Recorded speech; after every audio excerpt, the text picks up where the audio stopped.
New alarm bells ringing tonight on the coronavirus outbreak in this country. Doctors say the virus is spread through droplets when someone coughs or sneezes. And I think the business community, it's in their interest that people actually stay home and stop the spread. For a business that can allow more employees to telecommute, we want you to do that. Hi, friends. I'm Andy Paul, host of the Sales Enablement Podcast, and I want to encourage you to listen to my brand new special 6-part podcast miniseries titled Selling with Purpose. The team behind Sales Enablement Podcast and I put together this incredible series of inspiring conversations exploring what it means to sell with a mission greater than just hitting your numbers in this era of COVID-19 and beyond. So tune in to hear from world-class enterprise sales leaders and learn how their 6 companies will close $50 billion selling remotely.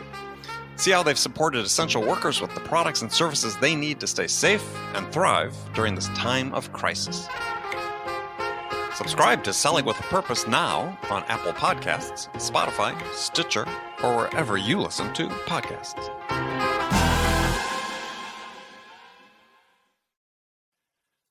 Guided selling from RingDNA makes your entire sales team more effective by revealing exactly what reps should do and when to do it. Guided selling works by transforming sales data into a curated list of prioritized sales actions. So when reps start their day, they'll never again wonder which prospects and accounts or hot inbound leads to reach out to next. Guided selling even shifts reps' priority in response to real-time buying signals. Finally, even new reps can sell like seasoned ones. Let RingDNA be your guide to success. Learn more at ringdna.com/guided selling. That's ringdna.com/guided selling.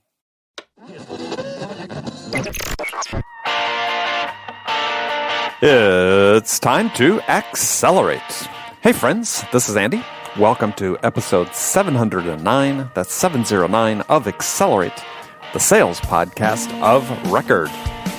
Well, I have another great episode lined up for you today. Joining me as my guest is Larry Levine. Larry's a professional sales coach, podcaster, and Amazon best-selling author of the book titled Selling from the Heart, How Your Authentic Self Sells You. And we're going to talk about the importance of authenticity in sales and how it flows through everything you do.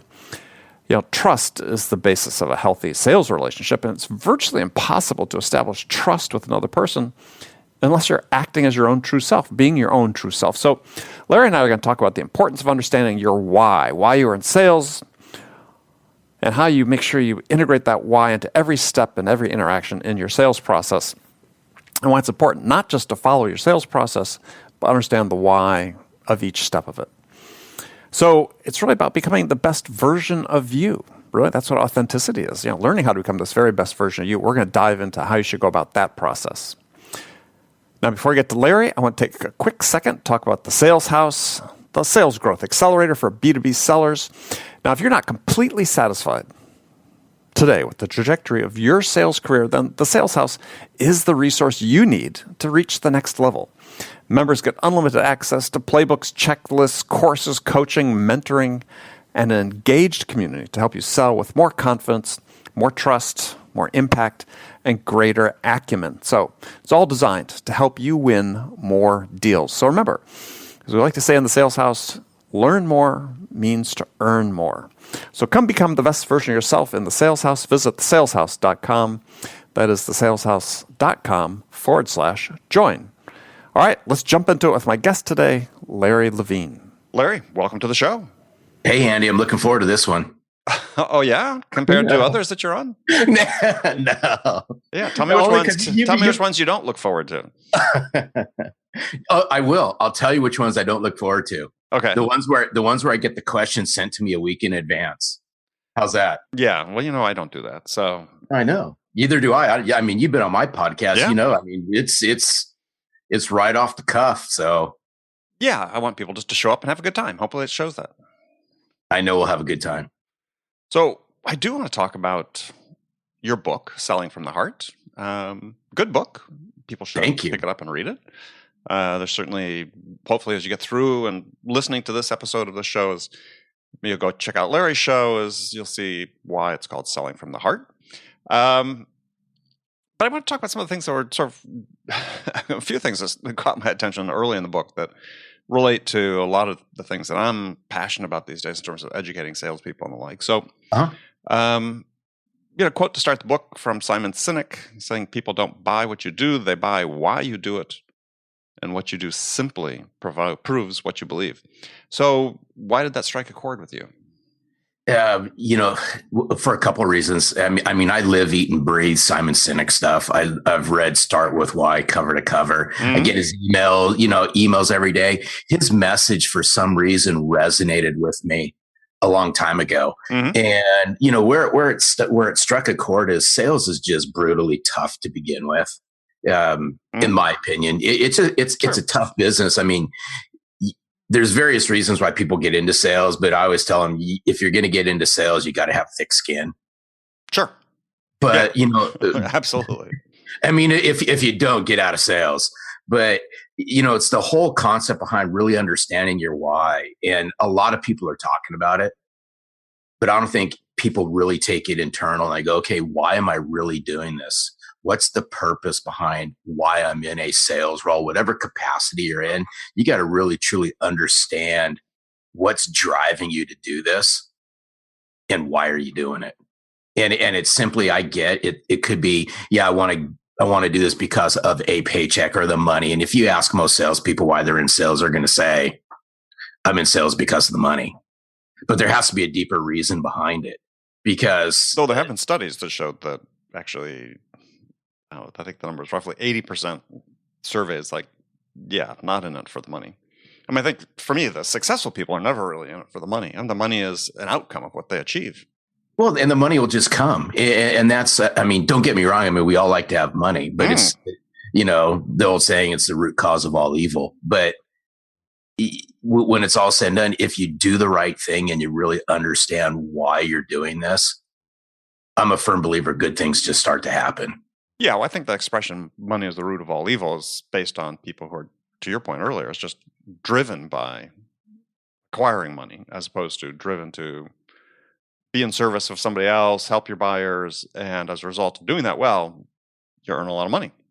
Well, yeah, and it's so true. And throughout the book, I put, and me, so I always like throwing out little zingers, but I put little comments and so forth inside the book just to prove a point. They're simple to understand. And in one of them, which expands on what you just said, is I always said, you must lead with the heart, not the wallet, because people who lead with the wallet first, people can smell that in 2 seconds.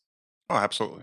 Absolutely. I mean, has to do with integrity, has to do with your motivation, making your motivations transparent to the buyer. I mean, I wrote about that actually in today's daily email that I send out to my followers, which is, you can't connect if people are suspicious about your motivations. And so we see this all the time in sales, right?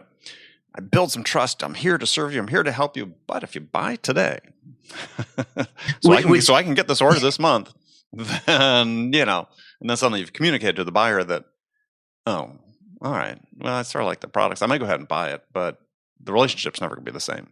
No, it's not. And I want to key in on a couple of those words you just said, the trust, the value, and a couple of the other ones is people throw those words around and it just rolls off the top of their tongue. Oh, yeah. And it's most people are right about sales. Well, yeah, because you just came up with "but," right? So it's like everything I just said before that really doesn't matter, but I just want you to buy today, right? And why?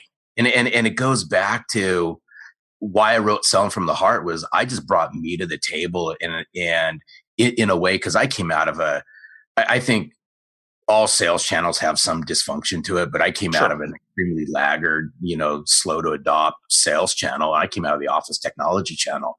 And I knew that if I brought my best version of myself to the business table, people were going to sense it. Especially in a world where there's so much lack of trust in the sales world right now. Well, always. I don't know if it's any worse or any better than it's ever been, but we're not helping things, certainly, these days. Yeah. And I think, trust is the basis of to me, a healthy relationship. I don't care. It's out on the business side or the personal side. Sure. And that's what I always said is, it's so interesting. We use these words in our personal relationships, and personal relationships matter to a lot of us. But how many take what they bring to a personal relationship and can transfer that to a business relationship? And that's what I brought to the table. And I think that's part of the missing link is treat people the same way. If you take your significant other, your family and things like that, you're going to treat them one way, hopefully a great way. Take that and transfer it to your sales relationships. And it starts to become a lot easier. But I think the big difference is people go, here's my personal life, and that's my personal life. Here's my business life. That's my business life. But to me, I always kept things simple. It's hard to juggle multiple personalities. So you get what you get with me. Yeah. Well, yeah, there's a lot to unpack there. Cause it's, let's go back to your use of the word why. I think that there is this one level, the sort of existential why. Why am I doing sales? Why am I in sales? And certainly I think anybody that's in sales for any length of time remembers the early days when I questioned myself probably every day for a year when I first got started about why am I doing this? Yeah. But I think the other why is once people sort of understand that is we don't educate people about, okay, so great. My why is I want to serve, I want to help solve problems, so on. But then it's like, okay, for every step I take, what's the why behind every interaction I take with and have with a buyer? Yeah. And to me, this is the big disconnect is we have people who want to make a career out of sales and want to be professional and want to be successful, but we just tell them how to do things. We don't tell them why they need to do it and what the impact is. And to me, that's like the second level, second order why that is missing for most sellers these days.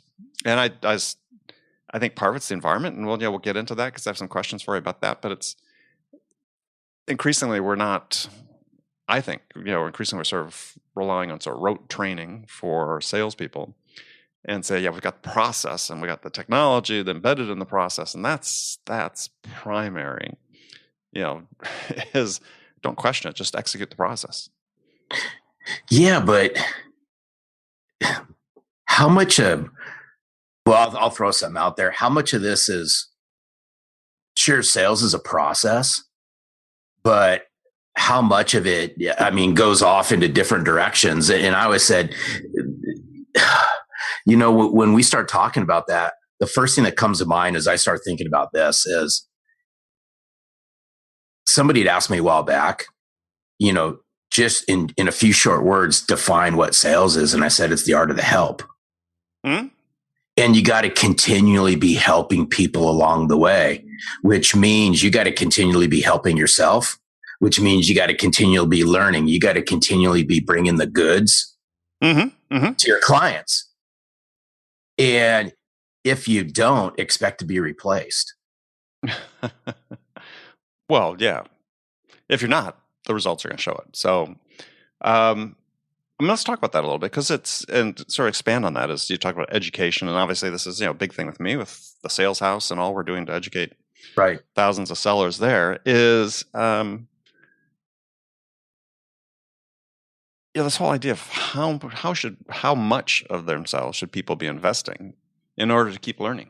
And we see this disconnect and certainly with surveys of, let's say, workers sort of 35 and under is one of the primary reasons they leave companies is they don't feel they're being developed or be given opportunities to develop. And instead, they might be given this, I said, sort of rote, old-fashioned sales training, but not learning the why, not really understanding, the real importance of, let's say, every step they take, every interaction they have.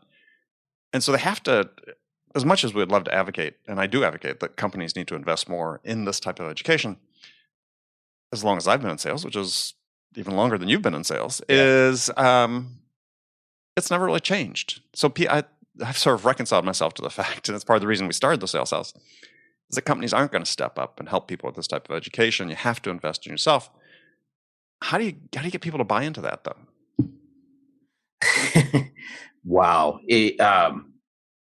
It's interesting because maybe it was how I was raised, Andy, but I had no problem investing in myself.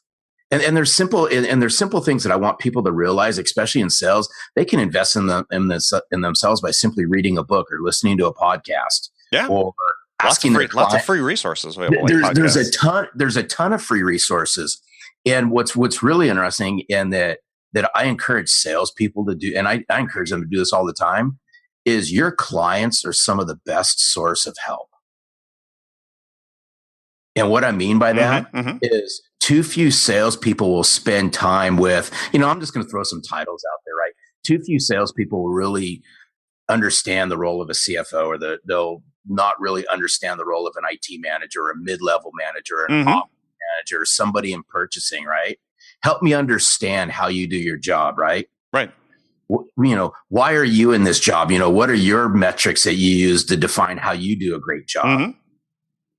And you'll be amazed, because some of the best learning that I got, some of the best education that I got, was right from my clients. Oh yeah. I mean, I've written about this before, is I was fortunate to run into clients that basically mentored me. Yeah.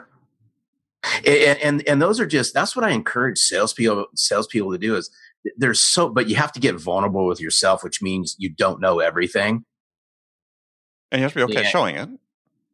Yeah, true. Yes.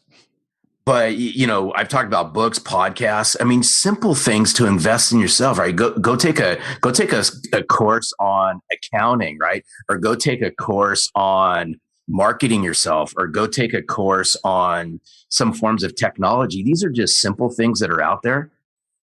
But it's so funny, because they'll invest more at Starbucks than they will in their own learning on a monthly basis. Yeah. And so that's why I get back to this point about how do we, as an industry, as a profession, how do we convince sellers, not just people new in their careers, but people at every stage of their career, whether they're at the beginning or they're, in their 50s or 60s, you still have the imperative to learn and to stay current. How do we convince people of the importance of doing that? Because this, I think, you see some industries like lawyers, accountants, and so on, they have continuing education requirements. And I've had this conversation with other people about, okay, well, are we at a point we should start having these professional certifications? They certainly do in other countries for sellers. Yeah. And there's been an attempt to sort of create some of that here in the US and in North America. But is that what it's going to take to get people to get serious about, okay, I'm going to invest? I think in California, I think lawyers have to spend 25 hours a year, I think, in continuing education. I mean, I would love to see that. And to your point is, I have a close friend of mine. She's a retired chiropractor. Same thing. She was required once a year to I think it was 16 hours. So it was 2 full days of continual education off-site somewhere. They brought, and this was in the Los Angeles marketplace, but they would bring him to to a spot somewhere in Los Angeles, and they'd have to go through 2 full days of ongoing certs. I would love to see that happen in the sales world. I mean, I just don't know what it'll take. Yeah, well, I mean, it's there's no regulatory body at this point. So, it's interesting because, and I write about it in my book, is the difference between a sales rep and a sales professional. So if we start talking about sales professionals, what are the certs behind you becoming a sales professional?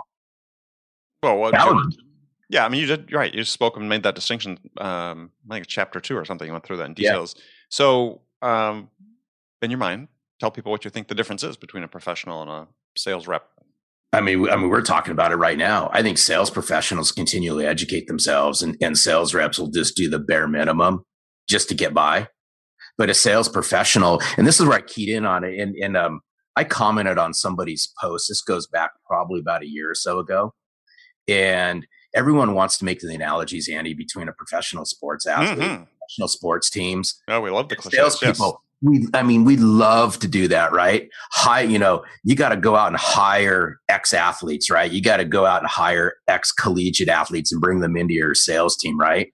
Well, nothing worse than bringing those people into a sales team that doesn't plan, practice, and prepare every day, and watch how that athlete starts to succumb to their environment. So I always say this is, that sales professional cares about what they do. That sales professional is going to go above and beyond. They're going to continually educate themselves to help them do their job better. Yeah. Well, man, but you make this point in the book, but it's sort of implicit in what you're saying is that sales professionals are sort of this top 1%, 2%, whatever that is.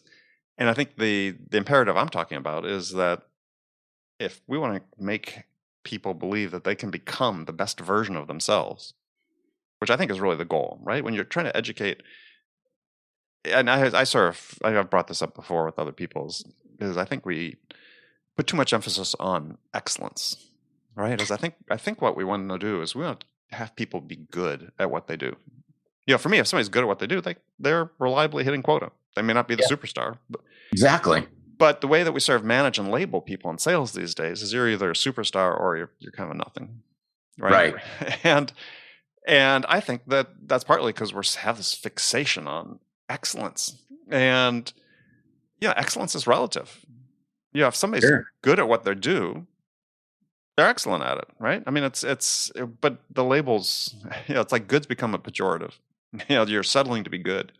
Hey, I would rather have a sales team with, maybe one superstar and 80% of the people who are good at what they do, good professionals at what they do, than having, 3 superstars and everybody else sort of lagging dramatically. To me, I think gets to sort of part of the issue is I feel like we're talking over so many of the people in our profession who aspire to be consistently good at what they do, but think that, unless they're the top 1%, why put that effort in? No, exactly. And that's why I wrote the first couple chapters. In fact, the first 3 chapters of the book is all about becoming the best version of yourself. And I think that's great, right? I mean, thing is, that's not a destination, right? Becoming the best version of yourself is not someplace you ever arrive and say, okay, I did it, because your working environment that's constantly changing. None of us work in a static environment. We all have a requirement to keep learning.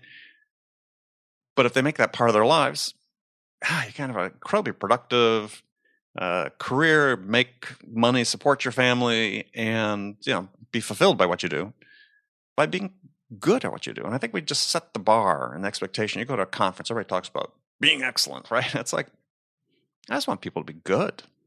Yeah. Well, and you know what's really interesting. I'm going to throw a baseball analogy at you, but I think we have to send an alert to the listeners. The sports cliche is coming up. Go ahead. No, but this proves your point for it, because I'm just a baseball junkie, but I think this drives the point. That's why you're wearing orange. Oh, yeah, right. You can see behind me what my team is, Andy. For our podcast listeners who aren't seeing this, I was giving Larry a hard time before because it looks like he's wearing a prison jumpsuit, a bright orange prison jumpsuit. Yeah, and he swore that he's not out on probation. He's just likes orange. No, it's all good. But to your point, if you take a look at some of the most successful baseball managers that are out there today, mm-hmm. they were average at what they did. Mm-hmm. They were successful, but they were average, right? So, take a look at like Mike Scioscia from the Angels or Bruce Bochy from the Giants, right? Just to name some of them. Bud Black, who's the manager of the Rockies. Right. They were good at what they did. Were they the top 1% or the top 2%? Probably not. You're saying as managers or as players? As players. As players, right. But this drives your point. But they've had successful careers as managers. And where I'm going with this is, we can define this however you want to define it, right? To the point where we drive to become that 1%. And I agree. I think there's too much emphasis being placed on it. So then, the other 99% become confused. But I think it's okay to be average. It's okay to be good, as long as you say, what can I do just to get a little bit better every single day, and not just rely on that mindset where I said, okay, I've arrived at being good. Now I'm there. Oh yeah, I agree 100%. Because excellence is relative, right? Yeah. So let me ask you another question then. I had a lot of things I want to make sure we got to before we ran out of time.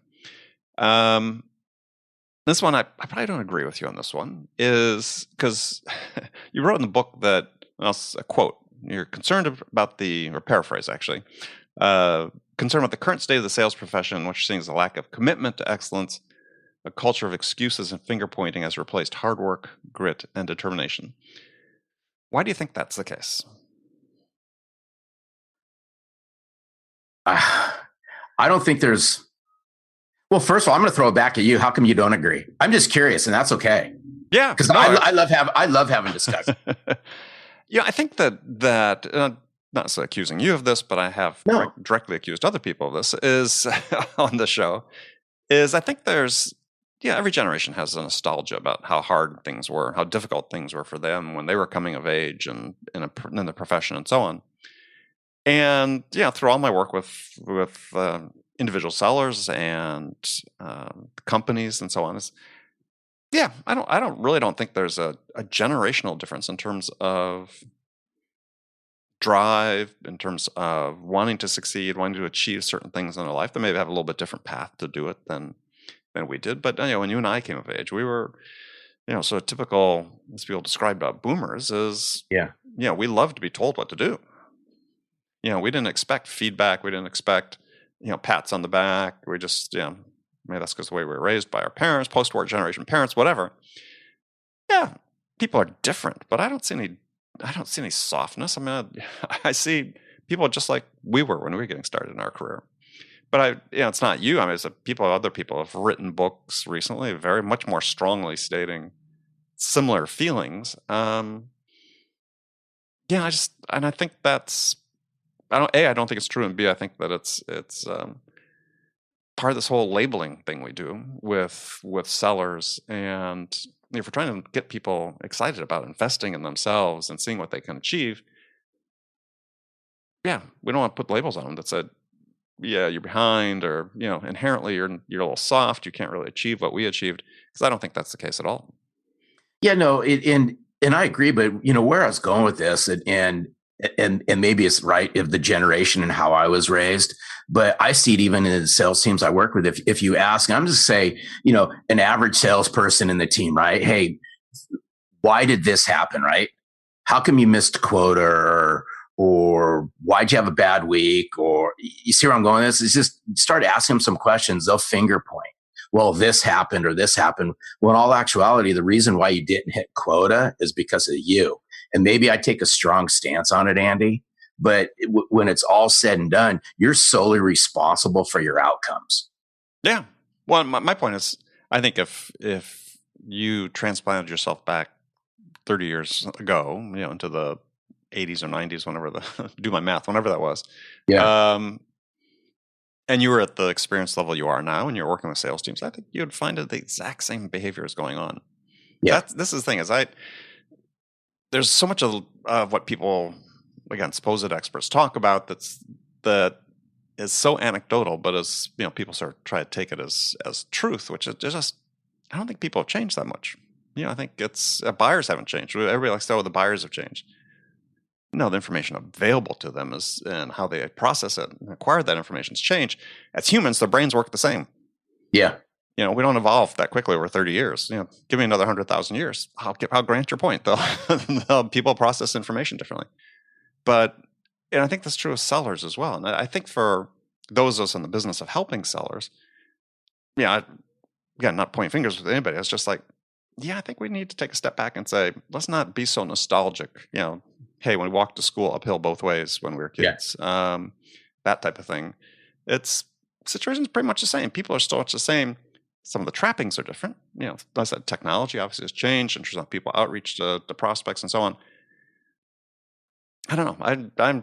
I'm uneasy with how we characterize, and I think that would just, again, discourage people. Yeah, no, I'd agree. And it's so funny because I think one of the best books I've ever read. I was just asked this the other day. What's the best book you ever read? What's one book that had a huge impact on you? And I always go back. Besides my books, you mean? Yeah. And I took mine out, yours out, and all that. I go, How to Win Friends and Influence People. Right? Sure. Is just an all-time classic. And when you say not a lot's changed, I would agree, because if you look at the core fundamentals of Dale Carnegie's book, and I always say if in the back of the room, if Dale Carnegie was sitting in the back of a room inside of a sales team and somebody referenced his book, he'd have a big smile on his face, because that book's 80 something years old and it's still extremely valid today. Yeah. And 1936, I believe. Yeah, something like that. And I go, the core foundations of his book still hold true today. And it's about building relationships with people and changing the way they think. Mm-hmm. it's just today there's, like you said, there's so much more information. There's so much more noise out there, but the core fundamentals are still the same. And the core fundamentals you and I have been speaking about still the same. Yeah. Well, and my point was just that I think people are the same too. I mean, if I were to say who's gotten soft, and not that I'm necessarily saying this, but if I was to, point the finger, I would say frontline sales managers are where the big issue is more than anything else. Is that again, given sort of the technologies that exist, the more transparency into the work habits and the activities of the sellers, is managers have become, and so especially to in certain segments, become sort of driven by the metrics and maybe don't have enough experience. They're a little more fearful of letting people color outside the lines, letting their sellers color outside the lines, which you and I both know is how people become the best version of themselves. They find what works for them. They become not a clone of everybody else in the office, or not a clone of, which we see a lot of the new technology tools are being used to say, yeah, we can record calls now. And what we want you to do is we want you to be like Jennifer, who's, crushing it. Everybody be like her. And it's like, oh, Jennifer's doing some good stuff. But how do I take that and incorporate that into what I do? Or maybe some of it applies to me, some of it doesn't. But there's such an emphasis now on conformity. And I think that's, if people want to say, well, seller's a little soft, I think they've got managers that are sort of fearful of letting them develop. Well, okay. So why do you think that happens? Well, it goes even further up the chain. There you go. But just a simple view on this whole thing is, what are salespeople doing to become better? That's one thing, right? Because I think we can all become better. What are managers doing to becoming better? And who's responsible for that? And what are executives doing to become better? So if no one's saying, it's just observation. If salespeople are viewing their sales managers as, hey, they're not doing anything to improve us, right? They're not improving themselves. And sales managers are going, well, you know what? I see executives really aren't doing anything. It's just it's a cesspool. It's just a vicious cycle. And then where does that stop? And I think there have been some changes in that regard.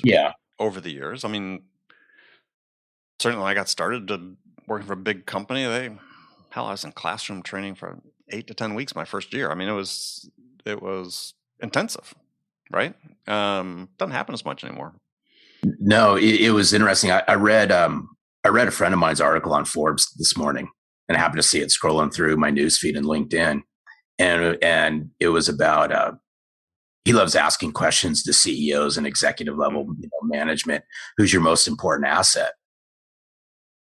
And it's always your employees and things like that. Well, the next question is, how much time and what are you doing to invest in your employees? Yeah, well, it's never enough. And it's never enough. But you want them to succeed. You want them to become better. Then how much and how often are you investing in your people? Yeah, well, I run a program for offer this as a service for client companies as part of the sales house, is a book club for companies. So we'll just to create a learning environment within the company. And one of the stipulations is to do it is they have to agree to set aside 20 minutes a day to read. We have a book list that would create 10 books, read over 12 months. The company has to set aside 20 minutes every day during the workday, during the sales hours, for people to stop everything they're doing and read in the book and spend a few minutes reflecting on what they read and journaling about it. And the biggest pushback I get is from managers saying, well, we don't have time to do that. Oh my gosh.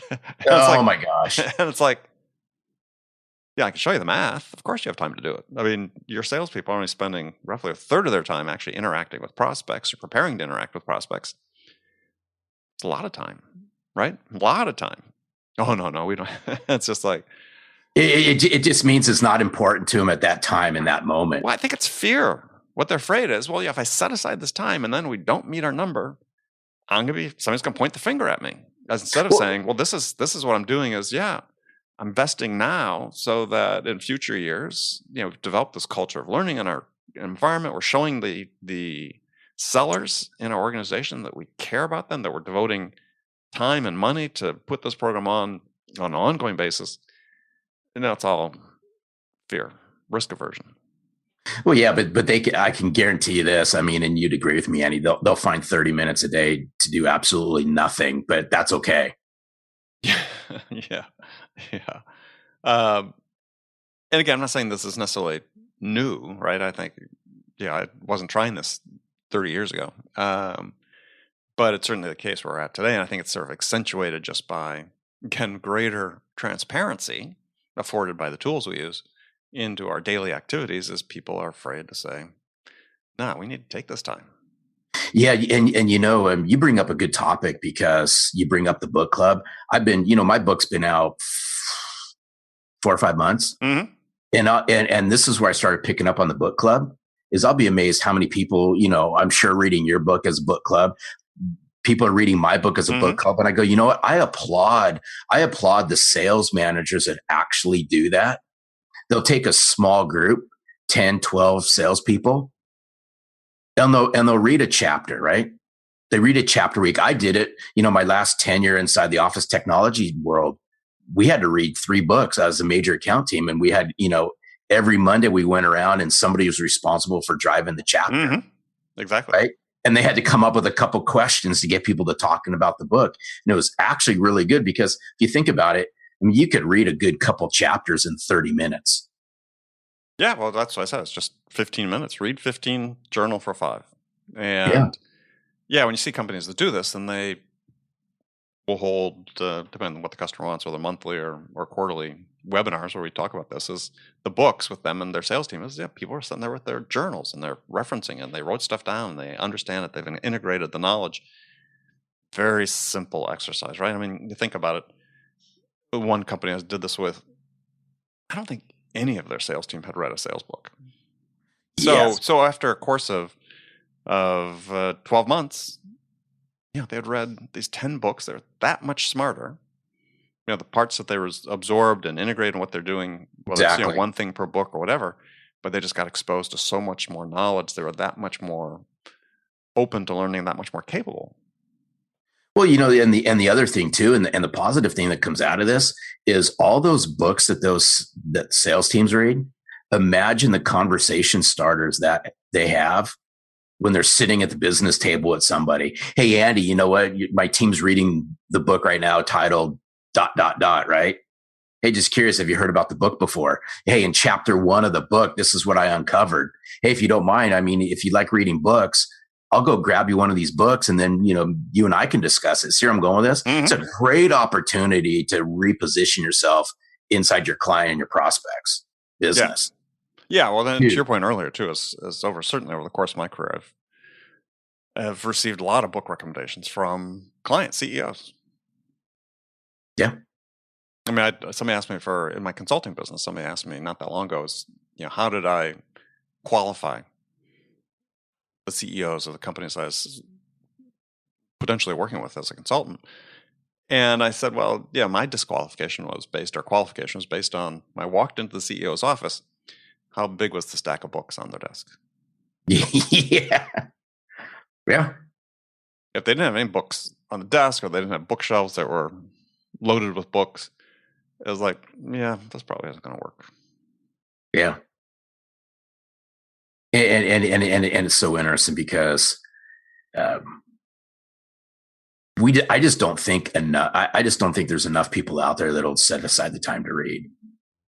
And I don't care if it's on audio. I don't care if it's you hold a book. I'm still old fashioned. I got to hold a book in my hand. Yeah, I don't. But I have an iPad, but everything's on my iPad. But that's sort of as a result of having traveled for long time all around the world with this huge briefcase, so I could accommodate as many books as possible. Because I hated the idea of being on a 17-hour flight with no books. To me, that was the fate worse than death almost. Yeah. Especially depending on who my seatmates were. And one last point, I was going to bring up about books too is I think it's been easier to publish books, and I think that's maybe one of the things that's coming into this is sort of a proliferation of books, certainly a proliferation of content about sales. And oftentimes I feel like we need like a rating system for it. It's like,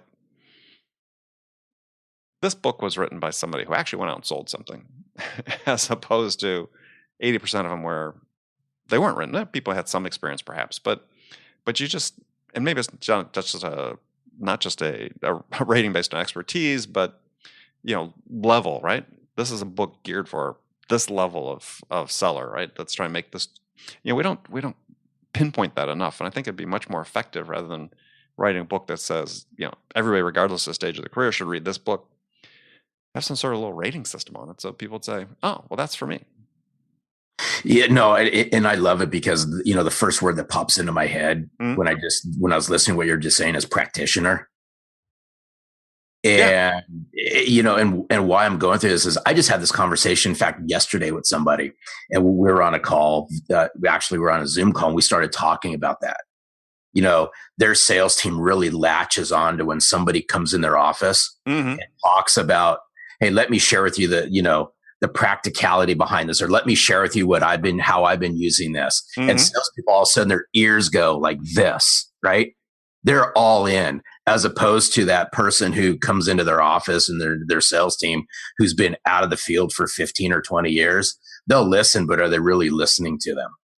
And I think that's the big key with books today is you can tell, and you read a lot, I read a lot. I could tell, in 2 seconds in reading the book is, okay, where is that person in their journey?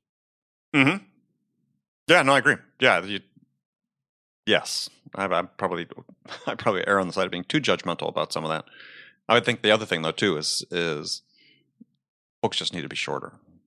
And I'm certainly not alone in this. And people say, well, business books, I read the first 50 pages because they put the thesis out there, they support it. And you get beyond that, it's like, sort of filler. Maybe a little extreme, right? But if I look at the books that I've read that have the biggest impact on me over the last, let's say, 3 years, max 100 pages. Yeah. I mean, mine was 180 something pages. But I mean, if you take out, the beginning parts of it and all that, if you went to pure content inside Selling from the Heart, I was probably 150, 160, somewhere in that neighborhood. Yeah. Well, my next ones will be short. For just that reason, you want to be more concise. You'll make it more practical for people. But anyway, we got off track a little bit. But all right, Larry, great talking to you. It's always good talking to you. Yeah. And I hope that you can evade the authorities a bit longer with your orange jumpsuit on. Okay, I just know, Andy, the next time you and I hop on a call, I'm making a mental note right now. Don't have the orange sweatshirt on, right? Because I'm going to get some backlash from Andy. Do you have a number on the back of that, or your name? It's on the sleeve right here. Sorry, I just can't see it. California Department of Corrections. Oh, it's so funny because I told you before we hopped on this podcast, I'm involved with Kiwanis. I had all these, orange and all that, but somebody actually brought a set of orange, cones, and they'd set them on the table as a gag one time, right? Because I wore orange all the time. But at least I could be spotted. Are you a bicyclist? I forget. No, I'm not. That's a great visibility color you got going on there. Yeah. Well, thanks, man. I appreciate it. Yeah. So, all right, Larry, fantastic. So tell people how they can connect with you and learn more about Selling from the Heart. You can connect with me a couple different ways. You can go right to the website at sellingfromtheheart.net. You can listen to the podcast through sellingfromtheheart.net and download it on your favorite podcast apps. You can find me active on LinkedIn at Larry Levine 1992. And if you really want to find the personal side of me, you were born in 1992. No, no, I wasn't. Yeah, I wish I was born in 1992, but the whole reason that came out, it was significant to me because that was the year I got married. Ah, well, congratulations. So I'll be going on 27 years with my lovely wife this year. Very nice. Very nice. But if you really want to see the personal side and what I really enjoy doing, you can follow me on Instagram, and you can find me at Larry1Levine on Instagram. All right. Excellent. Good. Well, again, real pleasure, and we'll look forward to talking to you again soon. Yeah, my pleasure as well. Anytime. All right, we'll do that. All right. Don't make those promises. I'll take it. No, it's all good. That's fine. All right, we'll talk to you soon. All right.